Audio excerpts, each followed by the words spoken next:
एक बार की बात है, एक स्त्री गौतम बुद्ध के पास रोती हुई आती है और बुद्ध से कहती है, प्रभु मैं आपके पास बड़ी आशा लेकर आई हूँ। मैंने सुना है आप परम ज्ञानी हैं, आपके लिए सब कुछ संभव है। कृपया आप मेरे मृत बच्चे को जीवित कर दीजिए। मैं आपका यह उपकार जिंदगी भर नहीं भूलूंगी। उस स्त्री को महात्मा बुद्ध के पास उन लोगों ने भेजा था जो बुद्ध से ईर्ष्या करते थे।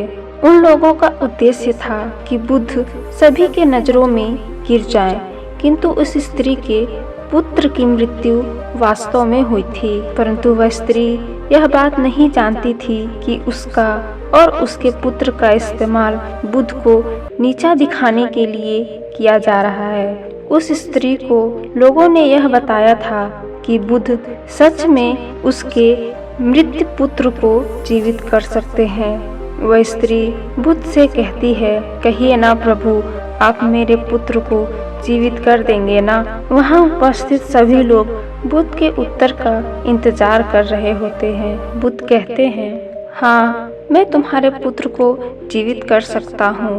बुद्ध की यह बात सुनकर वहाँ उपस्थित सभी लोग हैरान होकर बुद्ध की ओर देखते हैं और वह स्त्री यह बात सुनकर अत्यंत प्रसन्न हो जाती है। बुद्ध कहते हैं, परंतु तुम्हें एक कार्य करना होगा।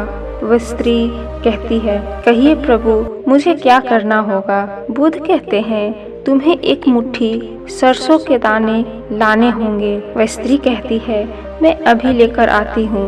बुद्ध कहते हैं, परंतु ध्यान रहे, दाने ऐसे घर से लाने हैं जहाँ कभी किसी की मृत्यु ना हुई हो। वह स्त्री उसी क्षण उठकर दौड़ती हुई सरसों के दाने लेने के लिए अपने गांव में जाती है। वह अपने गांव के हर घर में जाकर पूछती है।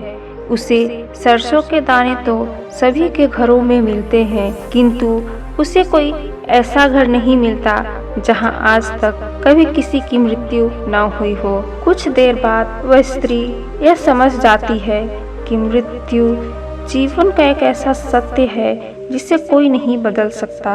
वह स्त्री बुद्ध के पास जाती है और कहती है, मैं इस बात को कहीं न कहीं जानती थी, परंतु स्वीकार करना नहीं चाहती थी। आपने बिना कुछ कहे मुझे इस सत्य से अवगत करा दिया।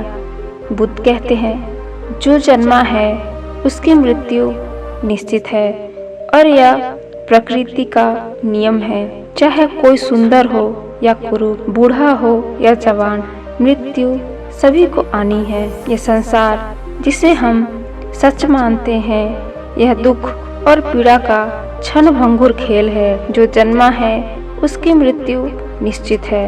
दोस्तों, आपको यह कहानी कैसी लगी कमेंट करके जरूर बताएं और अपने दोस्तों को शेयर अवश्य करें। धन्यवाद।